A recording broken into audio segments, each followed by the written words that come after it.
nanay niya, hindi niya pinatuloy sa pag-aaral si Piloso Potasio sapagkat iniisip ng nanay niya na baka sa sobrang lumawak ng kaalaman niya, baka makalimutan daw niya yung Panginoon Diyos. Baka makalimutan daw niya yung Diyos. So yun, sa halip, pinagpari niya si Piloso Potasio na siya namang sinuway nito.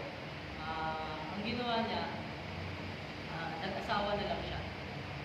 Tapos, nabiyudo siya ng isang taon. After niyang mabiyudo, hindi na siya nag-asawa ulit. Nag-focus na lang siya sa pagbabasa, sa pagbabasa sa mga kaalaman. Marami siyang kaalaman tungkol sa politika at saka sa lipunan. Tinatawag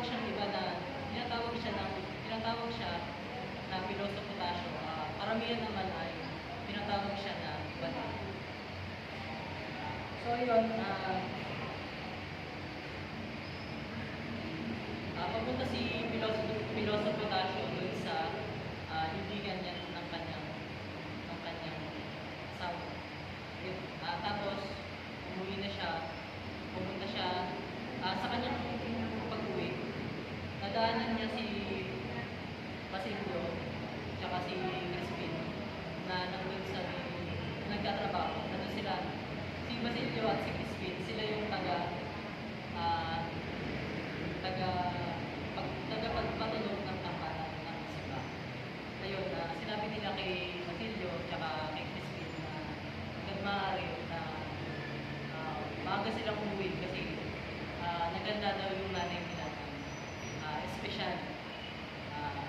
Ngunit hindi naman yun pinayagan, hindi naman, tinutulan naman yun ni Basilio at ni Crispin sapagkat kailangan daw nila tapusin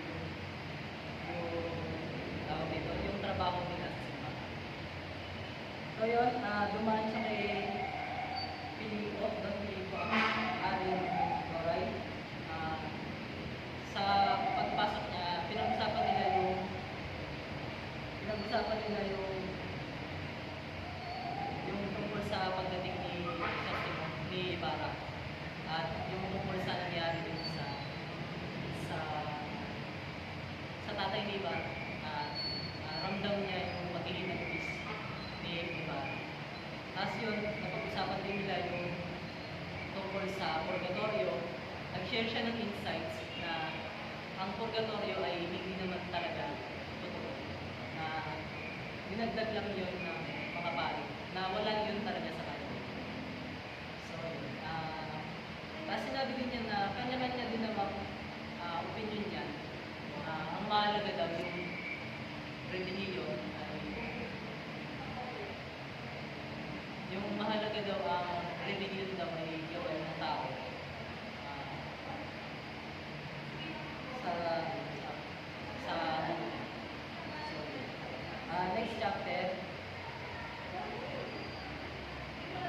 Next chapter is yung tungkol kay Crispin kay Basilio. Si Crispin at si Basilio ay kasalukuyan na nagtatrabaho na papatuloy ng tampanan. Nakwento ni Crispin na meron siyang problema. Pinagbintangan daw siya ng pari na nagnakaw ng 32 pesos.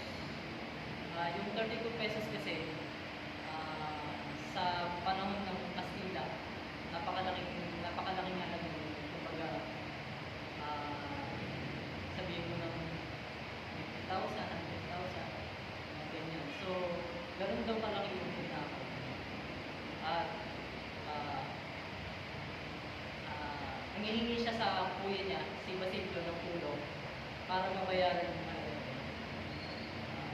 Ang ginigita lang nila ay 2 pesos sa isang buwan. Ganun lang laki. Kaya, imposible nilang mabayaran. Tumanggi si Basilio kasi yung kikitain niya, ibibigay niya dapat ibibigay niya yun para sa nanay. So, yun. Ah,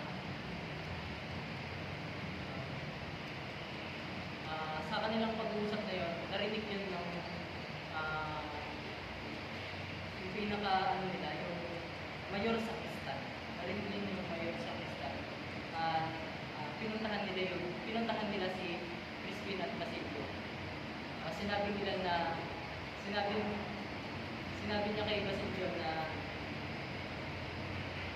pinagbintangan niya si Basilio na mali daw yung pagpapatuloy ng kampana niya. Tapos sinabi naman niya kay Crispin na kailangan niyang bayaran yung utang niya, yung ninakaw daw niya, kailangan daw niyang maibalik yun. At 3 beses daw niya kailangan maibalik yun. Kapag hindi daw niya naibalik yun, hindi daw siya makakaalis. So yun, umangal si Basilio dahil narinig nga niya na 3 beses yung kailangan bayaran ng kapatid niya yung kasalanan hindi naman ginawa ng kapatid niya. Kaya yun, may magawi siya dun sa tapos dahil doon sinabihan siya nung mayor sa Kristal na alas 10 daw siya makakauwi. Kasi may curfew na alas 9 kailangan nasa kakauwi na. Sinabi ko na kailangan na alas 10 daw siya makakauwi. Tapos yun, dinala na nila si Crispin sa isang lugar. Tapos doon nila ginawa yung pagpapahirap kay Crispin. Yung mga parusa nila nilalati ko. So yun, naririnig yun ni Basilio. Tapos hindi niya nakayanan. Yun, tumalon siya dun sa ano yung magpala, dun sa pinaka mataas, dun sa tumalon siya doon. Gamit yung lubid. Tapos yun, hanggang sa nakatakas siya. So yun yung kabanata 15. Sa kabanata 16 naman, si Sisa. Umikot yung story sa kabanata 16 kay Sisa. Si Sisa, yun yung nanay ni Crispin at Basilio. Maganda daw si Sisa. Kaya lang, dahil sa paglipas ng panahon, tsaka daw sa pagturusa, pinatanda na daw siya, tsaka kumamit daw siya. Sa pagdurusa naman, kasi nakapag-asawa siya ng lasinggero, susugal, tapos palagi pa siyang sinasaktan. So yun, naganda siya kay Crispin at Basilio ng special na ulam na makakain. Ayun, yung special na ulam na yun, yung makakain nila, galing yun kay Pinospo. Binigay nila.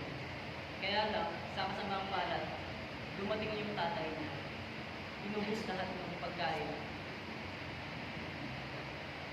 Dumating yung tatay niya, inubos lahat ng pagkain para kay Crispin at kay Basilio.